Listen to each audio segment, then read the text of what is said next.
Could you explain the importance of a living master opposed to a master who is no longer in his body, and the difference, really?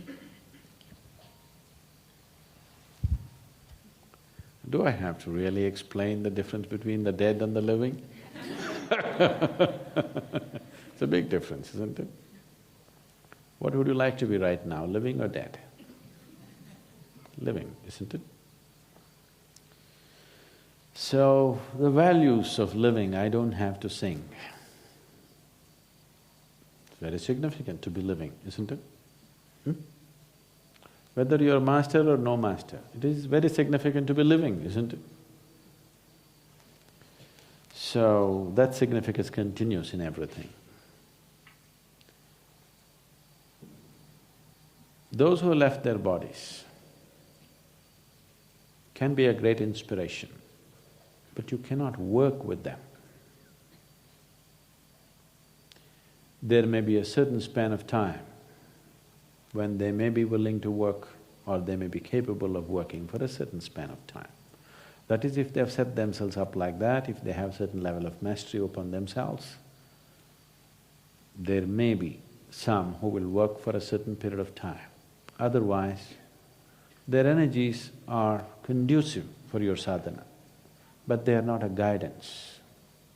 They are a good ambience, they are a good atmosphere, they're good soil for you to grow, but still they are not a guidance. When you sit here, you are not mostly receptivity, you are mostly your own mind, isn't it? Am I right? Yes. When you're mostly your own mind, you need guidance and guidance and guidance and guidance. If you are all receptivity, you don't even need a master, I'm telling you. Because grace is all over. You don't need a master, you don't need a temple, you don't need a meditation, you don't need anything if you're all receptivity. That's a rare being. Right now, you're largely mind, moments of receptivity may be here and there, isn't it? When you're largely mind, you will do best with the living, not with the dead. If you're all receptivity, you would do well with the dead, and even without the dead, you would do great. Because grace is not in one place in the existence. There is no place in the existence where there's no grace. Maybe a few places are more conducive, that's different. But there is no place in the existence where there is no grace. It is just that, is it churning up intensely enough in a particular place for you to be receptive? Because your receptivity is at a certain level of insensitivity. Now you see, you sit here, you think this is just a garden. If you go into the temple, you will become like this. But some people go into Dhyanalinga temple and they look around, nothing is happening, just chit, chit, chit, water drops are falling. Nothing happening, what's happening here? Then we dunk them in cold water here. Then they go sit there and they'll begin to… something happening. There are some, even if you dunk them 3 times in the cold water, nothing happens, they go sit there and still look up and down. You take them there to Bhairavi, suddenly they are up. These are different types of energies. It is not that here it's any less, even here it is, but it is not in the same level of intensity that you can perceive. Wherever you are, it is there. You know, there used to be boards, I don't know if they're still there, I have not come and checked. First when we came and opened the triangular block, which was the only thing, actually we had only one hut, and the first thing we built in the triangular block was one room and we built the toilet block. Then I found people had toilet problems. What's a toilet problem? It once happened, Shankar and Pillai went to the doctor and said, "Doctor, I have some serious toilet problems." Then doctor asked, "What is the problem? You are not able to urinate?" You're not able to pee? No doctor, perfect, every day 6 o'clock in the morning, like clockwork it happens. So you're not able… your bowels are not moving, what's happening? No doctor, it's perfect, every day at 7 o'clock in the morning, like clockwork, always on the dot. Then doctor thought about it, then what is the toilet problem you have? Said, but doctor, I always get up at 8 o'clock.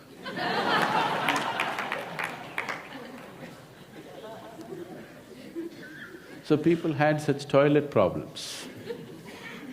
Not that it was not happening, it was happening little messy. So I asked them to put up a board that divine is here also. Inside every toilet, when you close the door, when you sit down, it says divine is here also. So that you shit with some sanctity.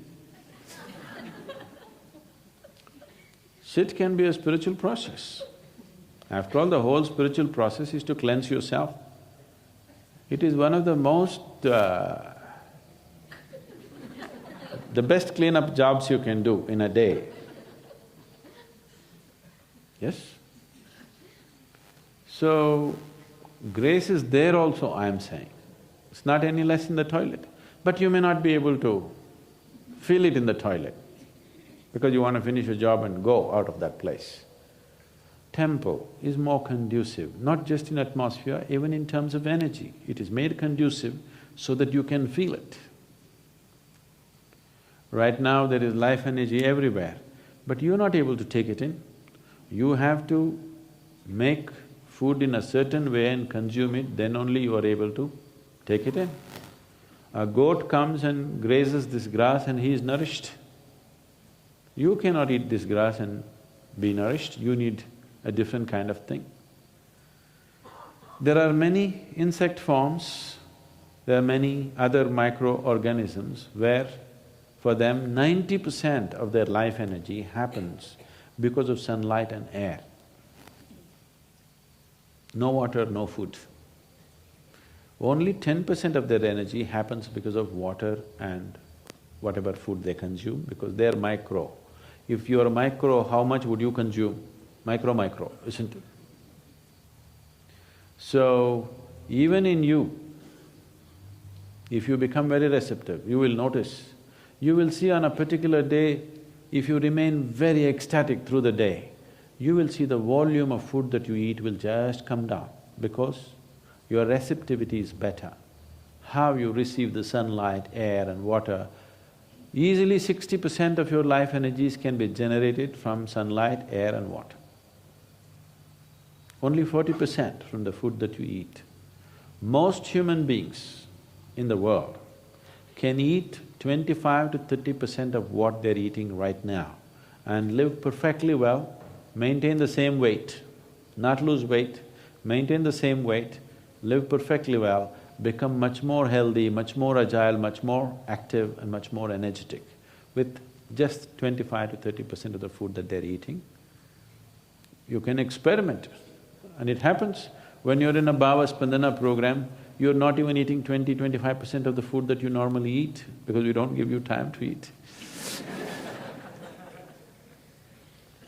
And people are much more energetic than usual.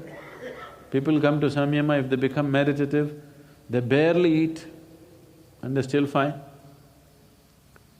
So, your receptivity has to be enhanced. If your receptivity is enhanced, dead, living, even the non-existent will help you. But when you're so full of mind, you must be with the living, otherwise you will deceive yourself. You will receive all kinds of messages, the kind of messages that you like. If your guru sends you a note from heaven, I love you, don't believe it, it's your mind.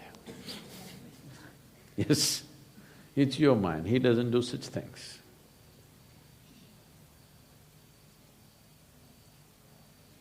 It's economical to receive love letters from heaven because it doesn't cost any paper. You know, it's ecologically very sensitive issue, paper. So it's a very eco-friendly love affair. It happened. A boy went to college. First day, he looked like this, on his left side there was a beautiful girl. So on a little piece of paper he wrote, "I love you, do you?" and passed the note to her.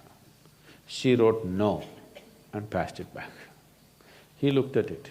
Then he wiped out the no and gave it to the girl who was behind. She looked at it and she said yes and sent it back. The moral of the story is, save paper and save nature.